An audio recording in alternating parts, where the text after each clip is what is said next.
defense. We No, certainly. I'm asking if you think that the principle of self-defense applies to the retaliatory, the airstrikes that they're conducting in response. Matt, this is a very fluid situation. I would hesitate to comment on operations beyond, the rocket fire that is clearly targeting innocent civilians in Israel. So I would hesitate to speak to specific operations that have just occurred. But the broader principle of self-defense is something we stand by on behalf of Israel and every other country. I want to ask you about East Jerusalem, but let's talk about what you said about the principle of self-defense. Does that in any way apply to the Palestinians? Do they have a right to self-defense? Do Palestinians have a right to self-defense? Broadly speaking, Saeed, we believe in the concept of self-defense. We believe it applies to any state. I don't think that. I certainly wouldn't want my words to be construed as. I understand. I want to ask you on Israel. I don't want to harp on this either, but the Israelis killed 13 people just now, including maybe 5 or 6 children. Do you condemn that? Do you condemn the killing of children? Saeed, I'm asking you, do you condemn the killing of Palestinian children? Obviously, and these reports are just emerging, and I understand, I was just speaking to the team, I understand we don't have independent confirmation of facts on the ground yet, so I'm very hesitant to get into reports that are just emerging. You're going to know as soon as I read what your answer was that there's a big problem with it. You said, well, not a problem, it just doesn't answer the question. We believe that it, meaning the right to self-defense, applies to any state. Well, you see the problem, right? Yes? Do you regard Palestine as a state? I wasn't referring. Do you think that, you don't in the context of the ICC and the UN. So are you saying that you do not, if it applies to any state, are you saying that Palestinians don't have a right to self-defense? I was making a broader point not attached to Israel or the Palestinians in that case. So they do have a right to self-defense.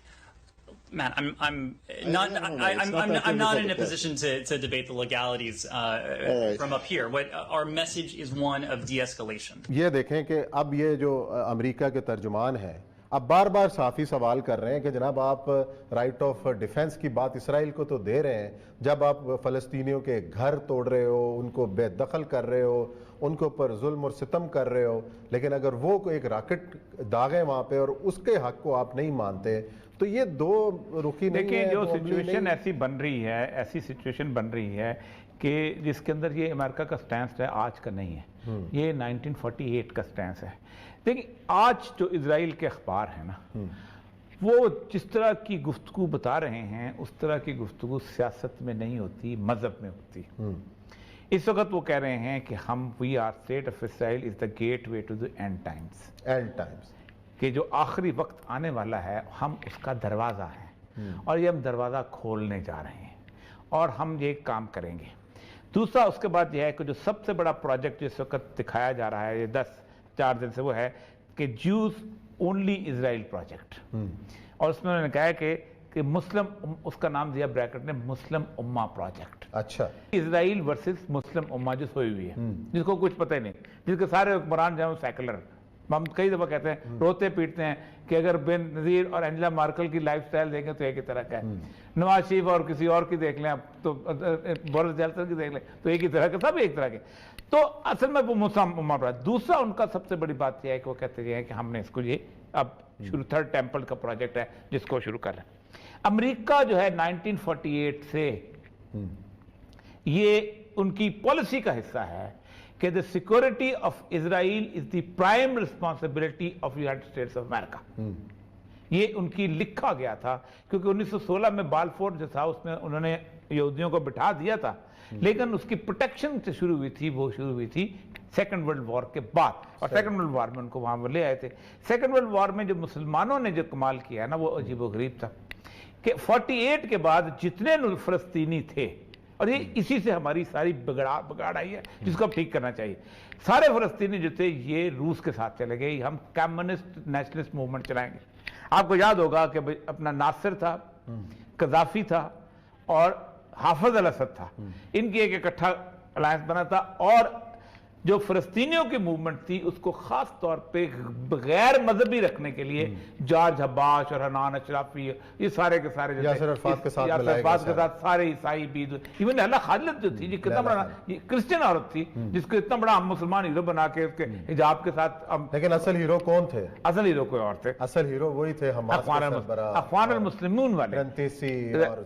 یہ تو بعد میں ہے نا, میں بتاؤں اس سے پہلے ان کی جنگ لڑی تھی اخوان المسلمین نے.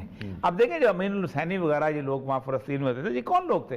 تو انہوں نے ان کو پیچھے کیا, ان کی ایک نیشنلسٹ موومنٹ بنائی. اور میں کئی دفعہ کہتا ہوتا ہوں کہ واحد فلسطین شہر تھا کہ جس کے اندر انہوں نے اللہ کا جنازہ نکالا. ہم اللہ کو خارج کرتے ہیں, ہم فلسطین کی طرف لڑے. قوم پرست موومنٹ چلی, تباہ ہو گئے روس, ان کا اللہ, ان کا خدا, زمینی خدا, یہ اکیلے رہ گئے. یہ سارے کے سارے پہ یاسر عرفات بھی اور محمود عباس یہ سارے امریکہ کی جھولی میں چلے گئے. انہوں نے کہا تمہیں معاہدہ کراتے. اس دوران رنتیسی, اس شیخ احمد یاسین ان کی معذور دونوں ٹانگیں سے ان کی موومنٹ چلی. انہوں نے بکا اس موومنٹ میں حزب اللہ کا نام لینا بہت ضروری ہے, کیونکہ ظاہر بات ہے جو کچھ بھی آپ کہیں پراکسی وار تھی, کچھ تھی, اسرائیل کو ان پراکسی وار نے تھریٹنڈ کیا. آپ اندازہ کریں کہ جس وقت وہ لڑے تھے تو اس وقت 4 شہر جو تھے, جن میں تل ابیب کا شہر تھا, جس میں 2-3 اور شہر تھے, وہ اسرائیل کے خالی ہو گئے تھے. اور وہ چیخے تھے یہ کیا ہو گیا کہ ہمارا اتنا بڑا ڈیفنس سسٹم جس کو امریکہ کہتا ہے کہ ہمیں یہ ڈیفنس سسٹم, وہ اس وقت جو صورتحال یہ ہے کہ انہوں نے جو اس وقت چھیڑ چھاڑ شروع ہوئی ہے, دے ور ان دا موڈ کہ ہم اس چھیڑ چھاڑ کو شروع کریں گے کہ ہم نے پورا علاقہ جو ہے اس کو ہم نے کور کر لیا ہوا ہے, ہم مصر کے نیل تک پہنچ جائیں گے, باقی مصر ریگستان لے لے, کائرو ہمارا ہو جائے گا, ادھر سے ہم بغداد, عراق, شراق سارا کچھ اس میں ہم آ جائیں گے, ہم کھڑے ہوئے. اسرائیل کا یہ ڈیزائن ہے. لیکن ہو کیا رہا ہے عثمان صاحب, اللہ تبارک و تعالیٰ نے یہاں سٹیبلٹی تو لانی نہیں, کیونکہ ظاہر بات ہے رسول اللہ کے حدیث سے کہتے ہیں. ہو یہ رہا ہے کہ پراکسی شروع ہو چکی ہے وہاں پر سے, اور اس پراکسی میں غزہ جو ہے وہ سب سے زیادہ لیڈ کر رہا ہے, اور ہمیشہ غزہ نے لیڈ کیا ہے. اور آپ اندازہ کریں غزہ میں اور یروشلم ایسے ہی ہے کہ جیسے آپ یہاں پر ہیں اور پشاور میں کو اور بیچ میں اسرائیل ہو. یعنی غزہ جو ہے وہ چاروں طرف سے گھرا ہوا ہے مصر سے. دنیا کی سب سے بڑی جیل کہتے ہیں اس کو. مصر, مرسی کا ملک, ٹھیک ہے, اور سیسی کا ملک, مرسی تو جہاں کے آپ اندازہ کریں کہ انہوں نے وہ لیتے جو ایسے ہیں کہ اس کے اندر لمبی لمبی سرنگیں بنائی ہوئی ہیں, اور ان کا بندہ زخمی ہو جاتا ہے تو زخمی ہو کے اس کو لے کے آتے ہیں اور وہاں چھوڑ جاتے ہیں. تو وہاں ایمبولینس کھڑی ہوتی ہے, وہ ان کو کائرو کے بعد اس میں لے آتے ہیں یا شرم الشیخ میں لے آتے ہیں. سب سے بڑی بات یہ ہے کہ دیوار ہے وہاں پر ایک اسرائیلیوں کی اس غزہ کے اندر, جہاں سے بیٹھ کے وہ جب راکٹ فائر کرتے تھے بچے تماشا دیکھتے ہیں مسلمانوں کے, ان میں راکٹ فائر کیا ہوا. دنیا کا بگیسٹ جیل بنی ہوئی ہے, فیسلٹی, اس کے باوجود بھی لڑ رہے.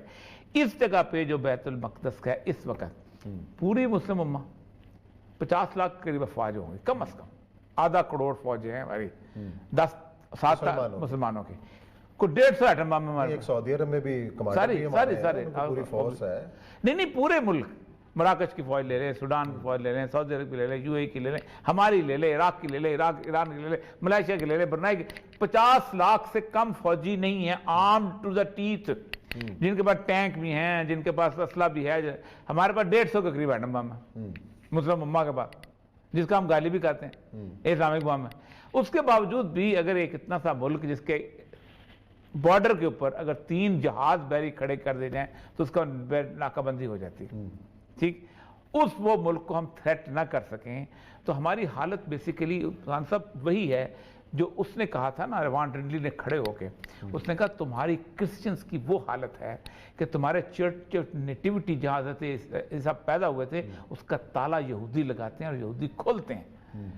تمہارے انہوں نے آج سے 8 سال پہلے چرچ نیٹیوٹی میں تمہارے مسیکر کیا تھا, پتا ہے آپ کو 300 بندہ مار دیا تھا وہاں پر, اور ایک احتجاج نہیں آیا تھا. یہ ساری کے ساری یورپی یونین جو کہ مسیح یورپ ہے, اٹس اے کرسچن یورپ, بیپتسمہ لیتے ہیں ہماری طرح, وہ بھی اپنا بائبل پہ ہاتھ رکھ کے حلف اٹھاتے ہیں, سب کچھ کرتے, لیکن ایک بیان نہیں آیا تھا کہ یہ کیا ہو گیا. حالت یہ ہے کہ وہاں پر وہ جب چاہیں بند کر دیتے ہیں. اب یعنی کوئی بازار ایسا نہیں ہے جس کے اوپر حضرت عیسیٰ علیہ السلام کے قدموں کے نشان موجود نہ ہوں. کون سی گلی ہے جہاں جا کے اس شخص نے باز نہیں کیا ہوگا, وہ پہاڑی جس کے اوپر سب سے بڑا, لیکن کوئی یورپ بولتا ہے اس پہاڑی پہ بہت بڑا احتجاج ہوا تھا کہ کہتے ہیں جب کرسچن جاتے ہیں اس پہ اپنی زیارتوں کے اوپر، ان کی بھی زیارتیں ہیں، تو جو ٹور گائیڈ ہوتا ہے نا، گائیڈ ٹور، وہ یہودیوں والی ہسٹری بتاتا ہے کہ یہاں نعوذ باللہ ایک پاگل سا ملنگ آ گیا تھا، اس نے پیغمبری کا دعویٰ کیا، ہم نے اس کو سلیپ پہ اچھا، اور یہ سب، یہ سیگمنٹ ختم کرنے سے پہلے ایک آج وزیر اعظم پاکستان عمران خان صاحب نے بھی ٹویٹ کیا ہے ان کے حق میں، اور انہوں نے کہا ہے کہ میں وزیر اعظم پاکستان ہوں اور میں فلسطینیوں کے ساتھ کھڑا ہوں، اور اس ٹویٹ کے اندر انہوں نے مشہور دانشور نوم چومسکی کی جو ایک ٹویٹ بھی شیئر کی ہے، ساتھ پوسٹ شیئر کی ہے، جس میں چومسکی نے کہا تھا کہ تم ہمارے پانیوں پر قبضہ کر سکتے ہو، زیتون کے باغ جلا سکتے ہو، ہمارے گھر جلاتے ہو، بے روزگار کرتے ہو، زمینوں کو ہتھیا لیتے ہو، والدین کو قتل کرتے ہو، ہمارے ملک پہ بمباری کرتے ہو، ناکہ بندی کر کے ہمیں قحط کا شکار کرتے ہو، تذلیل کرتے ہو، لیکن ایک راکٹ مارنے پر ہمیں مورد الزام ٹھہراتے ہو۔ تو یہ ٹویٹ ہے وزیر اعظم صاحب دیکھیں، کا، میری میرا خیال اس تمام کا کافی اثر مسلم ہوا امہ ہوگا۔ کے تمام حکمران سے ایک درخواست ہے، روز ہمیں گالی پڑتی ہے اماں کہاں ہیں، اپنے بارڈر کھول دیں کہ ہم وہاں فلسطین جانے والے کسی بندے کو نہیں روکیں گے جہاد کرنے والے، نہ اس کو گرفتار کریں گے، نہ اس کا ویزا چیک کریں گے۔ میں دیکھتا ہوں کل اس امت کے کتنے لاکھوں لوگ وہاں جاتے ہیں، کتنے جاتے ہیں؟ لاکھوں جائیں گے۔ اچھا، چلیں جی، یہاں بریک لیتے ہیں، بریک کے بعد آئیں گے اور ذکر کریں گے 12 مئی کے دل خراش واقعات کا، کہ اتنے سال گزرنے کے باوجود ملزم آزاد کیوں۔